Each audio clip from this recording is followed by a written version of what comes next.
Good morning, guys. How you all doing, my fellow peasants? Time to talk about open world in Final Fantasy, and it's a touchy, delicate subject, and one that I find both interesting, baffling, and pretty bizarre. So in the latest time report for 15, Tabata commented that FF15 is not going to be truly open world in the full and literal sense of the word. Of course, it's not going to be 100% open world. And of course, I could have seen it come in a slew of articles, comments, videos with "I'm concerned" comments. I'm concerned. I've heard something, Tabata has said something I don't fully understand, and my knee-jerk reaction, so I can get a headline article out there, is "I'm concerned." Fuck. Okay, let me explain why I'm being a sassy little bitch about this, and just why I find the topic of open world so fascinating and bizarre. Let's be clear. Let's lay it on the line that besides Final Fantasy XIV and XI, because they are MMOs, FF12 and kind of Lightning returns, but LR and 12, they're hard ones to place. They're quite unique. So other than those Final Fantasies, no other Final Fantasy has ever truly been open world. As in, truly open world in the full and literal meaning of the word. Now, whether people are aware of that or not, whether they were successfully fooled into believing they had total freedom, whether they weren't aware, that they were being forced down a set path, and that's what it's always come down to. That is what it has always come down to. How good was each Final Fantasy in fooling people that they had total freedom and control to explore at their own leisure? Now, some people might get what I'm saying already, some might get what Tabata's open world disclaimer really meant, some people might be confused, and some might just be downright outraged by my comment. What do you mean I was fooled? What do you mean my beloved Final Fantasy VII, 8 or 9, please insert here, wasn't open world? I'm flabbergasted. Look, what Tabata said is you won't be able to go wherever you want, whenever you want. Your path will be set. But it will also offer plenty of time to just loiter around and go off the beaten track at certain points. Loiter. Is there a Japanese word for loiter? Loiter. That's the word they use in the translation anyway. Loiter. Now, that's pretty much the same for every Final Fantasy. Now, that's the same framework, that's how every Final Fantasy has ever been, and anyone who makes a claim that they are suddenly now concerned by it clearly doesn't have a grasp, grounded in reality, on what most FFs did. Most of them probably didn't even play Final Fantasies. These fucking article writers, man, they do my absolute Sweden at times. So there are a few key points I want to go over on this. I want to cover. Hopefully I'll add my insight to the whole open world situation as a whole across the franchise. As always, let me know what you think. Let's go! First point, blazing a path. So all the older Final Fantasies of 9 and before, they all pretty much followed the same blueprint in terms of world. You had an overworld map in which the majority, or the great majority of it, we would spend following a very direct route until we got airships. But I'm going to save those points for later, so ignore airships for now. I'll get back to that in a bit. But just looking at the majority of the first portion of each of those games, you'd have your overworld map, but you would still be forced to run a very direct route over the world. So direct, in fact, that I think pretty much most of us could draw a path if we had to, from memory, in all of them on where we had to go. Then we had 10, which broke that overworld map tradition. FF10 was actually linear. I don't know, it was actually linear. I don't know how Final Fantasy X escapes scrutiny for its linearity and 13 doesn't. Well, actually I do, and Yes, I'm going to talk about 13. Of course, I have to on the subject of open world. I have to talk about it. So I'm going to start by saying I enjoy 13's setup. Take cover! Grenades coming! Now I know half of you are happily agreeing with that, and the other half of you are feeling salty and instantly going to go dislike this video, thinking, how dare this ruffian defend the corridors? I'm going to dislike his video and pray his mother gets fucked by goats. Look, whether you want to believe it or not, whether 13 really made you that salty or not, FF10 and 13 were very, very similar. Linear corridors a strong majority of the game, occasional stop-off points that were kind of more circular, and a bit of open world in which we would pretty much, all we pretty much did was hunt stuff on an open world plane. And that's what makes it so hilarious when people say they hated 13 because of corridors, and then in the same breath say FF10 is their favourite. What? They are both so linear, so similar in setup, and linear isn't necessarily bad. This is what pisses me off. Now, you could ask some people why they think 10 or 13 was bad, and they will just say linear. Just linear. Like that's some sort of negative adjective. Like linear is just, that's all you've got to say, and that's evidence, proof, and irrefutable reasoning as to why it's bad. No, linear does not equal bad. Linear is subjective. Just because some people don't like it, or some people think that they've got it in their heads that Final Fantasy needs overworld maps, and without an overworld map it isn't a Final Fantasy, but that's just their opinion. Now, I love linear. To me, I found that setup of 10 and 13 really suited the narrative of each game. Take 13 for example. What's most interesting, and regardless of how you feel about 13, I don't think any of us are going to disagree that unlike the other Final Fantasy games that always tried to give the illusion of open world, 13 very, very clearly and intentionally did not. Very clearly. Kitase and Toriyama even said that they were very much aware of this deceptive open world nuance and intentionally didn't do it. They knew it was intentional. Square Enix know how to build, they're aware of open worlds, yeah? They know how to build an open world. They've done it for quite a few years, to say the least, They didn't just, hey guys, come take a look at this. Has anyone noticed that this game's quite linear? Has anyone noticed that? They knew, they did it. Some people say it like they didn't do it intentionally. And Kitase and Toriyama have backed that up. They said they intentionally and knowingly gave 13 the linear feeling of being forced down a direct path to reflect how the characters were feeling.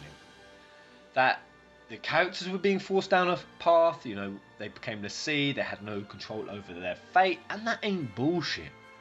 That ain't bullshit because that's clear, because once the party discover what Bartandalus and the Fal'Cie are doing, once they start defying their focus, taking back control, boom, paths start opening up in a very clear and distinct way. And I'm not just saying Cocoon. Yes, you do even then hit an actual open world. I don't give a fuck what anyone says. Cocoon was open world. Don't say it don't count. It was fucking open world, yeah? It was a bit of open world, just like the plains in 10 was a little bit of open world. But it's not even just Cocoon. The paths themselves start widening, start opening up. You now have multiple paths to go down, and that's reflecting that the characters now have their own choices and they're going down their own paths. Now, whether you like that narrative or not is completely up to you. Perfectly fine if you don't. Perfectly fine. You're entitled to your opinion. But don't fool yourself that it wasn't intentional. Like I said, some people seem to say it wasn't intentional. I've even heard people say, oh yeah, they had to do it because they couldn't afford. They couldn't afford to do it. They couldn't afford to do it. What the fuck are you talking about? Anyone who thinks that they couldn't afford it is off their fucking rocker. 13 is the most expensive Final Fantasy game ever. And if you honestly think that making a zone look like this, instead of doing a simple bit of terrain widening to open it out like this and trick you into thinking you have free roam, because that's actually what it all comes down to. It's a bit of terrain widening, guys. Yeah, you've still got to go from point A to B in these games. You still got to go there, but just how wide they make the terrain between point A and B completely depends on whether it feels like you're going down a linear hallway or whether you're walking over a piece of open world. But essentially you're walking down the same fucking linear path in both of them. And if you think that 13 opening its terrains a little bit wider was beyond Square Enix's means, you don't know what the fuck you're talking about. And like I said, it baffles me how people can't see that. It baffles me how some people can think they love 10 the most but hate 13 the most, specifically for its linearity, when they were the same. And this is the reason why 10 gets away with it, or this is why I think 10 gets away with it for the linearity. It's 3 reasons. It's periodic interacting with characters, NPCs, and it's continuous happening upon towns, even though a lot of those were also linear. But those act as deceptive distractions, from which 13 didn't have. Again, it suits the narrative, being fugitives on the run who everyone feared, as opposed to being a loved summoner, made staying away from people and towns a part of 13's narrative. Whenever the 13 team did go near people or towns, it always resulted in a shitstorm. Again, love or hate that narrative, love or hate how 13 was absent of towns and NPCs to interact with, you're entitled to that completely. Completely, I'll understand. But don't be deluded about the linearity or the reason why 13 did those things.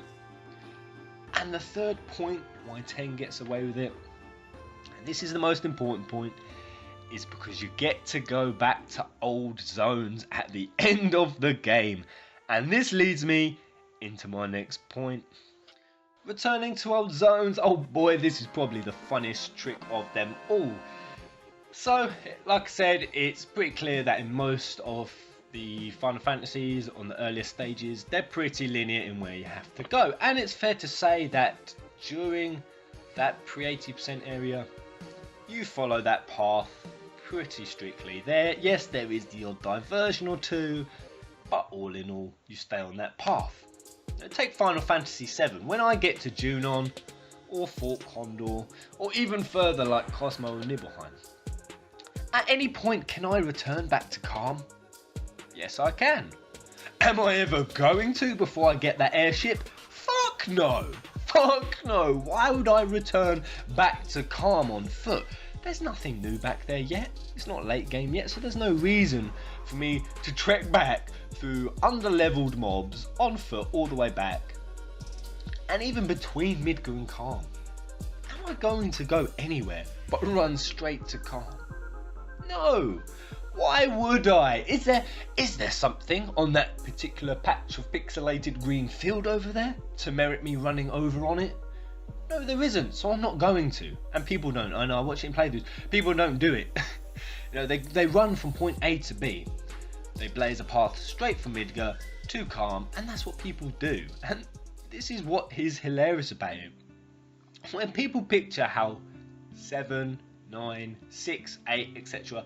When people picture the reason that they qualify those games as being open world, and you know, in a lot of cases, that's the superior Final Fantasy.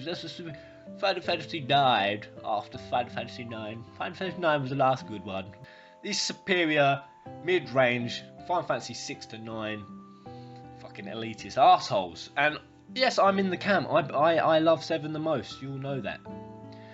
But when people spout the reasons why those games are the more elite ones and what made it open world, it's simply because there was pixelated green and brown terrain over there that they never actually ran over on an overworld map, on a pixelated overworld map. And secondly, the reason why they call it open world, or it qualifies as open world, is because they could fly an airship over the world. That's probably the biggest reason. So I'm back to airships. So a lot of people, that is what made the games open world. But essentially, how has flying an airship done that? Let's think about it now. So we were on a linear path. Now, At the end of the game, we can go back to old zones, and some of them may now have new shit in them. Like Midgar, you could return right at the end of Final Fantasy VII, and there was a couple of new bits of optional content in there. Some even did it earlier than that. Final Fantasy IX, you had FF9 had us return to Alexandria quite a few times for multiple parts of its story. But look at that for what it is. It's reusing content.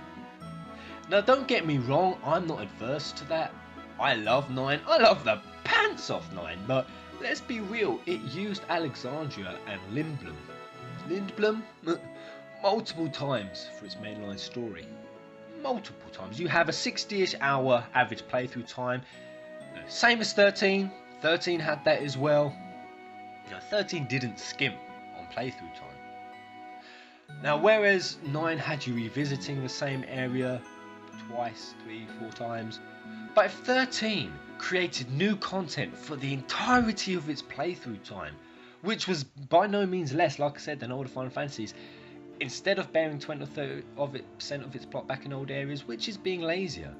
Now, people need to look at things for what they are, because this entirely depends on how Final Fantasy XV gets received. If FF15 doesn't allow us to go back to previous areas, if it does decide to create new content for the entirety of its playthrough time, rather than bury some of it back in previous areas, is it not going to be open world to some people? Now, even though the areas are quite clearly more expansive and sprawling than any Final Fantasy to date, if it doesn't have that function, I'm putting this question out there, if it doesn't have that function to return to previous areas, is it no longer open world? I strongly think that that's a massive part of it. I strongly believe that's a massive part of it, and it's quite funny because putting content back in previous areas, that's the easy route out. And it's the same with the airships. We've seen that the Regalia will not be able to fly everywhere. In fact, we know it's going to be restricted to certain zones. So we won't have that airship type function to just pick ourselves up and drop ourselves wherever we want in the linearity maze. Is it no longer open world? Now, by the technical definition, none of these are open world. But in people's perception, are they no longer going to see this as being open world and they're going to fucking hate on it? I don't know. I'm sure people find a way. I'm sure people are going to find a way to look at the most expansive, sprawling Final Fantasy we have had and still find a fucking way to complain they ain't open world. People will find a way. And it's simply because Tabata said it won't technically be 100% open world, that we won't be able to go wherever we want, fly wherever we want, because the path will be controlled. And at points that control will be quite narrow and strict, and at others it will be liberal and give us the freedom to wander. And that's how every Final Fantasy is. Every Final Fantasy is controlled, and I wish people would get that not everything can be open world, and you can't always just have the freedom to go off and do whatever you want whenever the fuck you want. Some gamers seem to think that that's their right. They seem to think it's their right, and honestly, words like not open world or controlled or strict, man, they're like fucking trigger words to some people. For some gamers, that turns them into fucking Twigglypuff. What do you mean controlled? No, not freedom. No freedom, not fully open world. I should have the freedom to do whatever the fuck I want whenever I want, and any sort of control is an abomination. That's how some people treat it. That's how it is to some people. I kind of think that a lot of gamers have it in their head that every game should just be open world, completely open world, with no controls whatsoever. And this is my final point. Controls. I know to some people they seem to think that, as a gamer, like I said, they should have the freedom to do whatever they want. And to a degree, that's right, you should have a bit of freedom to make your own choices, but that's only true to a certain extent. And the reason for that is it's because it's the job of an RPG. Especially an RPG, and especially a Final Fantasy, because it has a very distinct method of storytelling. And when people ask what is a Final Fantasy, that's my answer. It's a very distinct method of storytelling. And it's Final Fantasy's job, and it's Square Enix's job, to build a plot, to build a story, a narrative, to invoke emotions, to lead up and build up to events, to use plot devices, and to do all of that effectively. An element of control is required, absolutely required. You know, so while some gamers feel like it's their right to be able to just fuck off and do whatever they want when they feel like it, and that's why people get pissy when, you know, say like 10, when they blocked you from playing blitzball at certain parts of 10. People got pissy about that because I think they should be able to just, if I want to go play 10 hours of blitzball right now, I should be able to. But you can't have unlimited freedom all the time, and it's because, like I said, it's Square's job to build a story, a plot, and provide a memorable experience. And that means they decide when you sit and play through 5 hours of mainline story before they give you a breather to lounge off with some mini games or explore. And those controls come in the form of the terrain. That's how most of the control is done. Mountains that block off your path, caves that are collapsed in and not opened yet, forests that you can't go through yet because you don't have the magical harp to open it, whatever it is. Most of the controls are done via terrain. And to back up my point on this, take 14, the actual open world Final Fantasy with unlimited controls and unlimited freedom. Take 14. The RPG aspect of its MMORPG is strong. I'm going to say I'm shocked by how good 14's story is. Now, I played WoW. I mean, did they even have a fucking plot? I mean, I know it had a plot, but it was told just shite, and it wasn't good. I kind of got into that when I played WoW. I kind of got into the MMORPG, not really giving much of a shit about RPG aspects of it, or thinking it weren't important. But now I'm playing 14. The storyline is sick. The storyline is actually awesome. I've even sniffed back a couple of tears at 14's story. But I strongly believe that if they'd taken 14's story and told these plot and story in that kind of way, like a traditional RPG, I believe that those slight sniffing back of tears would have actually been full-blown tears. And the reason they're not full-blown tears is because it's MMO. It's an MMO, and it doesn't tell the story in as effective a way. You know, let's say I'm doing the mainline quest, the mainline story. It could send me to a village. I'll go to that village, and then there'll be a vendor next to it with a quest, and I'll go pick that up, and then I'll do that quest first. But then that sends me to another village, and then another village, and then that sends me to slay a dragon. And then that sends me to collect some herbs. And then I've got to go make a potion. And then I'll do a dungeon. And then I'll do a couple of fates. And then I'll go and do Soldier Boy in Gridania. And it could be a couple of days or even a week before I get back onto the mainline story. And that is why, although the RPG aspect of Final Fantasy XIV is very good, it's not as effective, and it can never be as effective. And it's because it gives you the unlimited freedom to go wherever you want and do whatever you want. It's because it doesn't have any of those controls. So when people hear the word controlled, or that they won't be able to do whatever they want, don't take that negatively. Don't take that negatively, because that is an essential part of telling a story. A tale of woe, angst, heroism, and friendship. And that's all that Tabata is saying, that there will be controls, and all that I'm saying is it doesn't fucking matter anyway, because the whole thing's just a bunch of tomfoolery and deception. It really is, and I'm going to show you just how easy it is, and then I'll leave it off there. How easy it is to make people go from thinking they are playing an open world game to thinking that they're not. Take Final Fantasy X-2. If I asked you, is Final Fantasy X-2 open world, what would you say? No, right? No, not open world. And like I also said, to some people, they say if it hasn't got an open world, it's not a Final Fantasy. Final Fantasy must have open world. So by their definition, 10 and X-2 is not a Final Fantasy. But let me show you how easy it would be to take it from not being a Final Fantasy to being a Final Fantasy, and we can just see just how fucking petty it is. Look at X-2. Look at the map. Look at the map. So you have your map and you click where you want to go.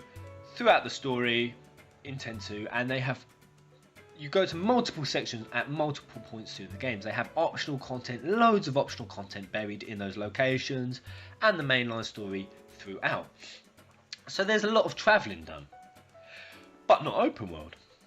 But let's say they took that map and they resized it 50 or 60 times the size, and then created some basic mountain models, tree models, town models for places like Besaid, Luca, Zanakan.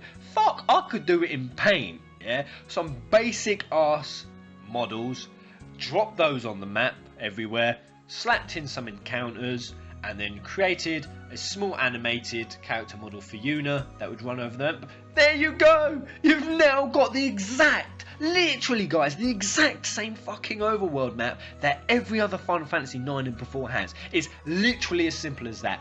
A simple resize, some fucking models that I could slap together in paint, and an animated character model, and the airship, of course. Let's not forget the airship, control that as well. No reason you can't do that. I mean, seriously, a fucking kid in secondary school doing an animation course could slap that shit together in an hour. An hour! There you go. You've now got your fucking overworld map, and it's as petty as that. And I'm not saying I don't love overworld maps. I do. But honestly, it's not the greatest thing since sliced bread, guys.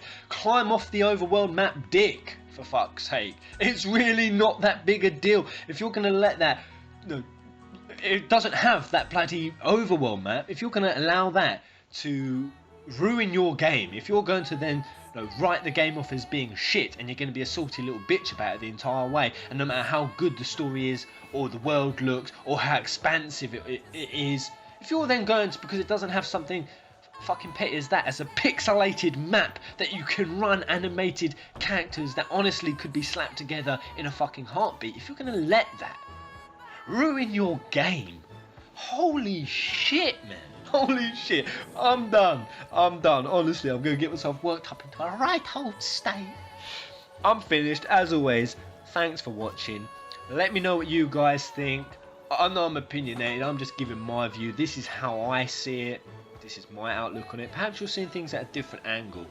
Let me know, and we'll thrash it out in the comment section like gentlemen. Let me know if you agree with what I'm saying, if you agree with my points. Until the next video, peasants. Kupo.